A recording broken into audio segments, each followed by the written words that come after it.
Bonjour à toi chers spectateurs et bienvenue dans cet épisode 4 de Au coin du Blu-ray. Épisode 4 toujours consacré donc à la lettre A. Et comme je l'ai dit la semaine dernière, la plupart des films que j'ai dans la lettre A, ce sont des films que soit vous connaissez par le biais de la chaîne, soit vous connaissez quasiment par cœur. Je pense par exemple à Aladdin, le classique de Disney, vous le connaissez. J'ai pas besoin de vous le présenter.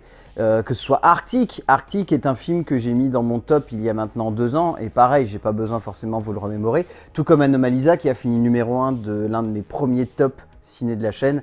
Voilà, j'ai pas forcément besoin de revenir dessus. Et du coup, je me suis plutôt penché sur un vieux film que personnellement j'apprécie énormément. Dont j'évoquerai le travail du réalisateur un peu dans le futur sur la chaîne, je pense, avec grand plaisir parce que c'est un immense cinéaste que j'adore. Il s'agit de L'année du dragon de Michael Cimino. Michael Cimino étant un immense cinéaste, beaucoup trop oublié par les cinéphiles modernes. Ça me fait énormément de peine parce que ces longs métrages sont extraordinaires, ils arrivent à voyager dans le temps, et si on arrive à se souvenir de ces films et de ses acteurs principaux, on oublie un petit peu le nom du cinéaste qui se cache derrière. L'histoire de L'année du dragon, c'est celle d'un flic, Sidney White, qui revient du Vietnam, qui se retrouve muté à Chinatown, et là-bas il va devoir élucider un meurtre.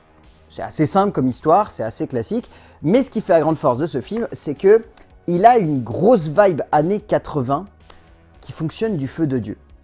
Et en plus de ça, il y a le talent de Michael Cimino derrière. C'est un immense long métrage qui personnellement a été ma première incursion dans le cinéma de Michael Cimino.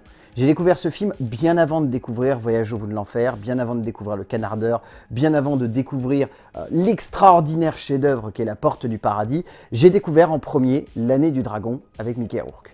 Et déjà, ça a été une révélation parce que moi, dans ma tête, Mickey Rourke, c'était un mec qui était tellement refait de la gueule que ça l'empêchait de jouer correctement au cinéma.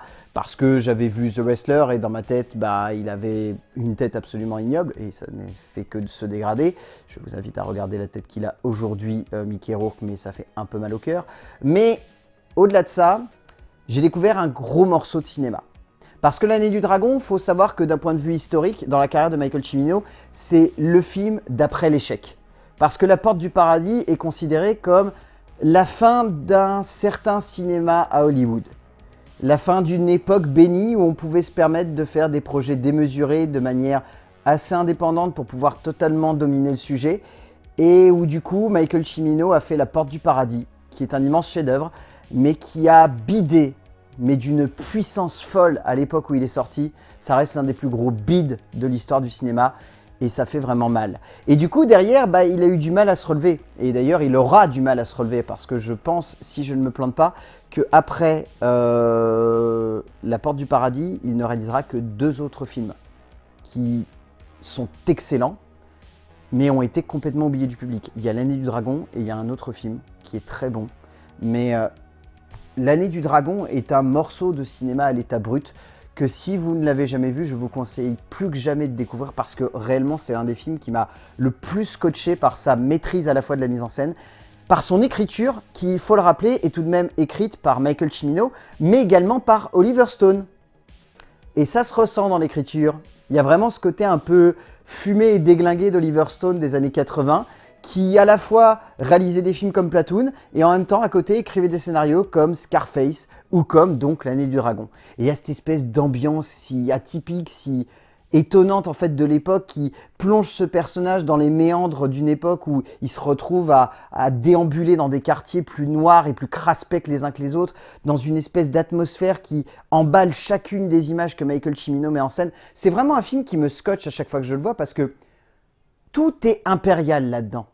C'est assez saisissant de se dire que malgré l'échec de La Porte du Paradis, Michael Cimino ne perd jamais son envie de vouloir mettre en scène le superbe, de vouloir le mettre en scène de la manière la plus extravagante, la plus folle, la plus démentielle imaginable, et ça donne lieu à des œuvres qui, comme L'année du dragon, sont indémodables. Vous pouvez le regarder aujourd'hui, vous allez avoir la sensation qu'il n'a pas vieilli d'une once, tellement il reste ancré à la fois dans les années 80 et pourtant son esthétique, sa manière de jouer, son ambiance et tout, c'est ça qui va construire finalement la modernité de cette œuvre. Et moi, c'est ça qui me scotche. Bien au-delà de la performance sensationnelle de Mickey Rourke, c'est peut-être l'une de ses meilleures performances au cinéma. Sérieusement, je crois que j'ai rarement vu l'acteur être autant à l'aise avec un personnage. Je pense que la seule autre fois où je l'ai vu aussi à l'aise, c'était avec The Wrestler, où j'étais vraiment en train de me dire, là, Mickey Rourke, il est parfait. Il y a d'autres films où il est amusant, mais c'est d'autres choses, genre Double Team, avec Jean-Claude Van Damme, où il joue un espèce de méchant caricatural, où c'est à la limite du cynisme et de la satire, c'est complètement fumé, mais ça marche. Mais là, je trouve que dans l'année du dragon, il livre une prestation où il est tellement investi et passionné par le personnage, ça ne le fait que le rendre encore plus attachant. Et en sachant en plus ce qui lui arrive dans le film, ça rend le truc encore plus déchirant. Et personnellement, je considère que c'est une de ses plus belles performances dans les années 80 avec Angel Heart de Alan Parker, où il est face à Robert De Niro, où les deux sont excellents, mais où Mickey Rourke est très très bon dedans. J'estime que vraiment dans cette période-là, il a livré 2 prestations qui sont pour moi saisissantes, c'est L'Année du Dragon et Angel Heart.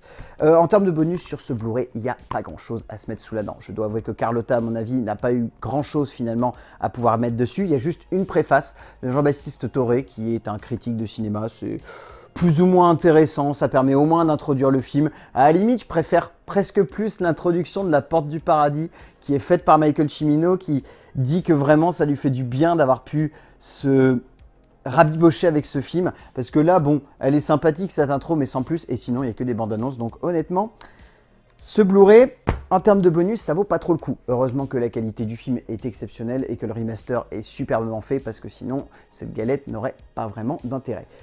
En tout cas, ce que j'ai envie que vous reteniez à la fin de tout ça, c'est que L'Année du Dragon, c'est un immense morceau de cinéma, magnifiquement mis en scène par Michael Cimino, beaucoup trop oublié des consciences, qui vaut largement le coup d'œil, que vous aurez plaisir à redécouvrir. Et cette édition de Carlotta, si elle n'est pas garnie en bonus, a au moins le mérite d'avoir un superbe remaster Full HD qui rend du feu de Dieu.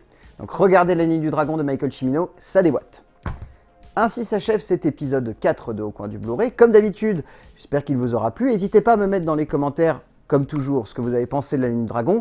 J'espère que vous allez l'aimer parce que sinon, je vais être très triste. Si je vois des commentaires me disant L'Année du Dragon, c'est nul, j'aime pas, c'est nul à chier, il est possible que je fasse une dépression. Donc faites attention à vous.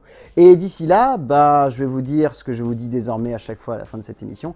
Il y a encore plus de secrets qui se cachent derrière une jaquette de Blu-ray. Même si des fois, comme la dernière fois, pas vraiment hyper garni.